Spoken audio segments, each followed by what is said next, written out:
भारत और सऊदी अरब के बीच बढ़ी यारी। मोदी की रणनीति की पाकिस्तान में खलबली।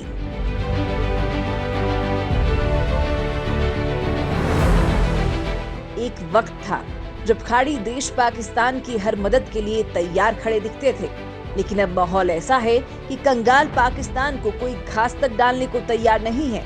वहीं पिछले कुछ वक्त में भारत और सऊदी अरब के बीच निकटता कई गुना बढ़ी है और इसका कारण दोनों देशों के राजनीतिक नेताओं द्वारा की गई उच्च स्तरीय यात्राओं की संख्या है। अब भारत सऊदी अरब से राजनीतिक या आर्थिक ही नहीं बल्कि रणनीतिक और मिलिट्री संबंधों को भी बढ़ाने की पहल शुरू कर चुका है। सेना प्रमुख MM नरवणे सऊदी अरब और संयुक्त अरब अमीरात की यात्रा पर है।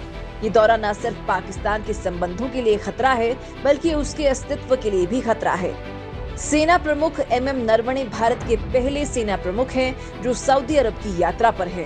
भारतीय सेना के मुताबिक जनरल नरवणे पहले UAE पहुंचेंगे। वो 12 दिसंबर तक रुकेंगे। उनका सऊदी अरब का दौरा 13 और 14 दिसंबर को होगा।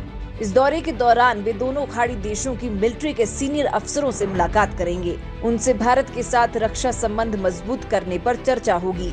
जनरल नरवणे सऊदी अरब के रॉयल सऊदी लैंड फोर्स और जॉइंट फोर्स हेडक्वार्टर जाएंगे। वे किंग अब्दुल अजीज मिलिट्री एकेडमी का दौरा करेंगे। सऊदी अरब के नेशन डिफेंस यूनिवर्सिटी के स्टूडेंट और फैकल्टी से भी सेना प्रमुख की मुलाकात होगी। डिफेंस पार्टनर बनना चाहता है सऊदी अरब।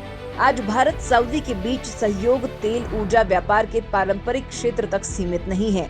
इसके बजाय अब रक्षा, समुद्री सुरक्षा, आतंकवाद, विज्ञान और प्रौद्योगिकी, रणनीतिक तेल भंडार, निवेश, पर्यटन सहित अनेक क्षेत्रों पर भी दोनों देश के नेतृत्व अब काम कर रहे हैं। इसी कारण से भारत और सऊदी के बीच मिलिट्री सहयोग में सेना प्रमुख की यात्रा महत्वपूर्ण है।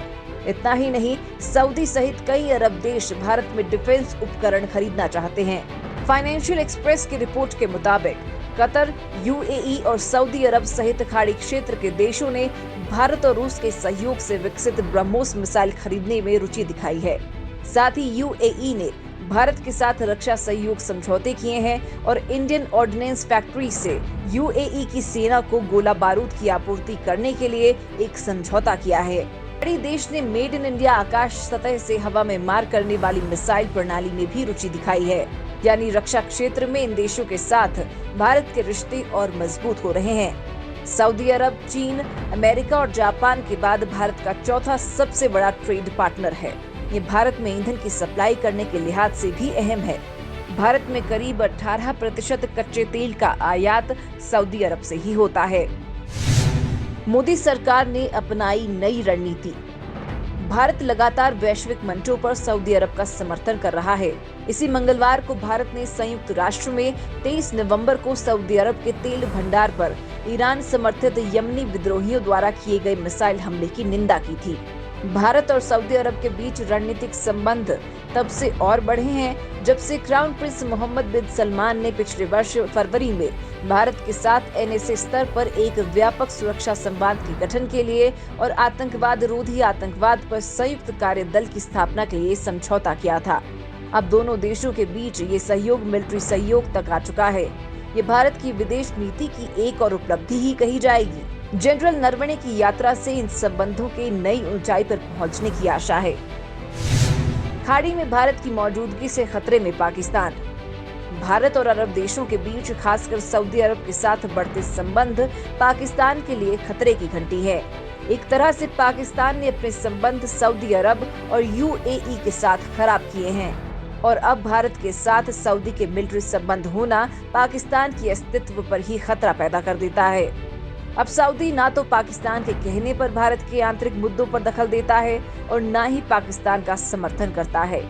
इसके उलट सऊदी अरब पाकिस्तान को जब मन करे लताड़ लगाता रहता है। ठीक से कहें तो पाकिस्तान के सऊदी अरब और UAE से रिश्ते सबसे खराब दौर में हैं। कश्मीर मुद्दे पर दोनों देशों ने पाकिस्तान का साथ नहीं दिया और ना ही ऑर्गेनाइजेशन ऑफ इस्लामिक कोऑपरेशन की मीटिंग बुलाई। सऊदी ने पाकिस्तान की खराब माली हालत के बावजूद कर्ज लौटाने को कहा तो UAE ने पाकिस्तानी नागरिकों को नए वीजा जारी करने पर रोक लगा दी। सऊदी पाकिस्तान के रिश्ते सुधारने के लिए आर्मी चीफ बाजवा ने कई दौरे किए, लेकिन इसका कोई फायदा नहीं हुआ। ऐसे में भारतीय आर्मी चीफ का दौरा भारत के साथ दोनों देशों के रिश्ते मजबूत करने के लिहाज से अहम माना जा रहा है।